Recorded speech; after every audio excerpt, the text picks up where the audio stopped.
level.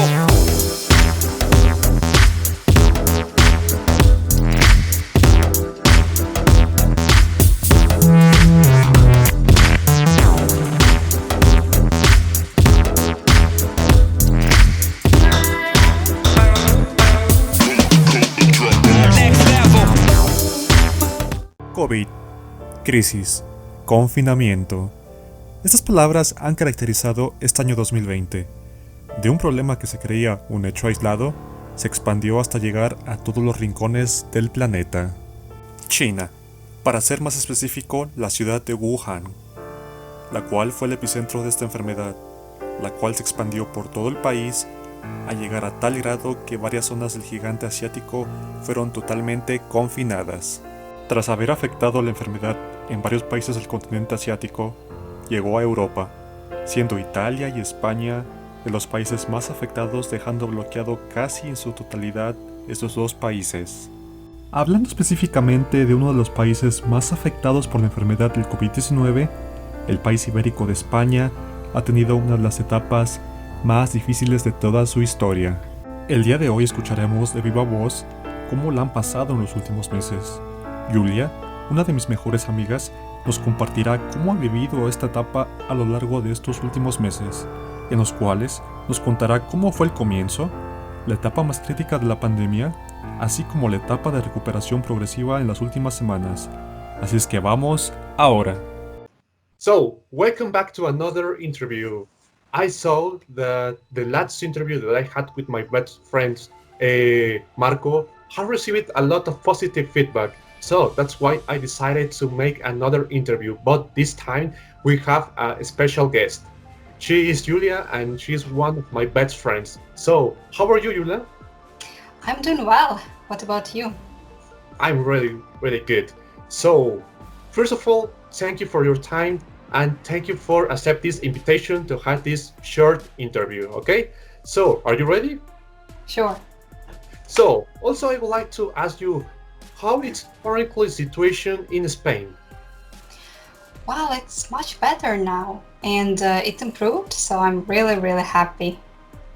So that's really, really, really nice. So let's start this short interview. So the first question is, how did you spend the time during the pandemic?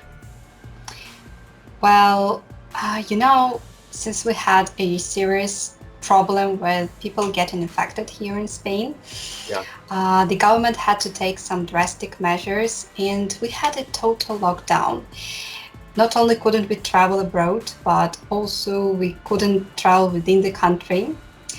And we were allowed to go out, only one person from a family, and only to go to a supermarket or pharmacy or to go to hospitals, things like that. So I spent maybe the first month and a half at home without going out at all. Luckily, I work remotely, so my life didn't change that much, except the fact that I couldn't go out, and it was a tough experience. Yes, one of the advantage is like you're working remotely and you don't have to go out too much like another kind of people. So that's really good advantage. So Yeah. the second question is, what were the restrictions that you made to be safe during the pandemic? Well, we had, I think, first cases already in winter, but it was in March when the situation got really bad, and I've already mentioned the restrictions that were made in the beginning. So in May, the government made like 5 phases, and each phase weakens the restrictions. So now, for example, we can already travel within the country and we can go out as before, but wearing masks and keeping a social distance and things like that. Yes, some minutes ago you told me that yesterday you was outside and waiting for the restaurant board already was full, right? Because Yes. they are making this social distance between the tables, so it's a little bit difficult to find a good place, right? It's very difficult to find a free table So yes, Yes, I but can like imagine. this. Yes, we have to live with this kind of restrictions, and at least in this year. This is the another question. This at any time did you feel in danger during the lockdown? No, but I feel uncomfortable touching things outside, like door handles or buttons in the elevator. Mhm. Well, there was one moment when, in the beginning of the quarantine, when me and my husband went to the supermarket, and I told you before, people went totally crazy. They bought Yeah. lots of things, almost everything, and when I saw like half or empty shelves, I don't know. I felt like in an epic movie about zombies. So yes, and but after that, all the supermarkets were full again, and everything was good. Yes, I can remember in the first month of the pandemic in countries in Europe like Spain, in Italy, there was a lot of people outside the supermarkets and liquids was already all sold out. Yes, So yes, yes, yes, they I were can. sold out completely. Yes. Crazy. The next question is, how do you think the life will change after the pandemic? Well, I know that everyone just wants to go back to normal, but it will not be possible for now. And from now on, I think that many people will be more careful and maybe even reluctant to socialize, but only in the beginning. And also, since lots of businesses closed down and people got fired, we are expecting economic crisis. But I think in a couple of years it will get better. I'm positive.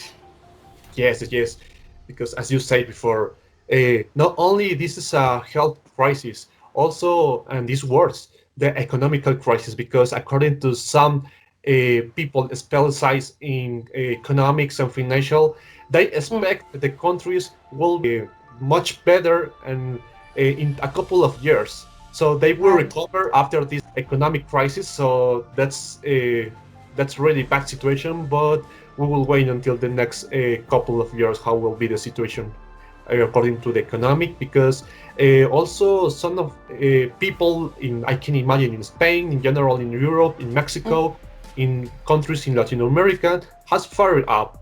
And why? By the Yeah. economic crisis.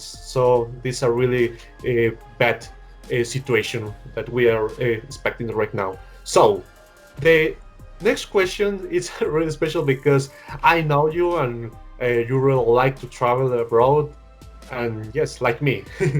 So, as a travel lover, do you think you can travel soon?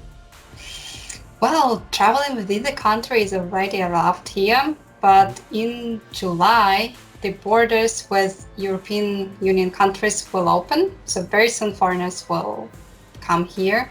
I think it's already open, but they have to spend like 2 weeks of isolation. So not many people want to do that. But yes, it's very, very soon. So also because I really wanted to go to Europe in this year, but it was not possible because these restrictions and the foreign people, it's now allowed Yeah. to Mm. go there. So okay, the next question is, how will you remember the year 2020 in about 10 or 15 years?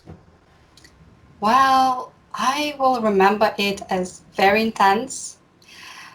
But this year is very special for me, so I will remember it as a great period in my life, despite the coronavirus outbreak. Yes, it is. I know why. So uh, this year also for me was very special at the beginning, and I have a lot of plans, but Yeah. all the plans that I really had for this year or really are like broken, really. But that's Mm. at the beginning a little bit like depressing, negative, but we have to be positive and wait until the next year, because I'm sure Sure. that the situation will improve for the next year for sure. So the next question is, uh, where will be your first trip after the pandemic? To my homeland, to Ukraine. Yeah. Yes. It's been ages since I saw my family and friends, and so it's definitely the first country in my list. Yeah, so I can imagine how miss your family and your closer friends from Ukraine, right? Right, a lot. We keep Yes, in touch, but it's not the same. yes, I know, because also I had a similar situation like you, because as you know, I was living in Poland for around 2 years Hmm. without see my family and my closer friends from Yeah. Mexico, so I know how it feels. So, do you have some comments to, in addition to this interview? Well, I know that many people from different countries don't believe it's real, and some say that something like, I don't know anyone who got infected. But the thing is that symptoms can be different, they can be light, and some people can confuse them with a headache or flu or a Yes, definitely. cold. Yeah, it's only my personal opinion. But anyway, I know 5 people who had it here in Spain. So please stay safe, take care of yourselves and of people around you. Yes, and yes, I agree with you because in Mexico, for example, at the beginning of the pandemic, in the first months, like in February, March, Hmm. uh, there are a lot of people, a big sector of the people in Mexico that don't believe that it only was an invent from the government and it only was a problem from China or Europe. But when Hmm. the first cases came to Mexico, a big sector of the population in Mexico don't believe that. But currently, in the last weeks, also we have a really big problem in Mexico because, as I know, there are more than 100,000 people infected with the virus. So this really critical episode in the Mexican last ages. So yeah, first of all, we have to keep safe and listen all the restrictions and the norms that the government has in the country. But okay, we will wait what will be the situation. So, Yeah. Julian, thank you so much for your time. Really has a pleasure for meet you and talk this little conversation with you according this experience of the pandemic. So we will see what will be the reaction of the viewers. So thank you so much for your Thank you time very much. and keep safe. Yeah, the same. Keep safe. Okay, thank you so much, Julia. Thank Bye. you. Bye. Bye bye.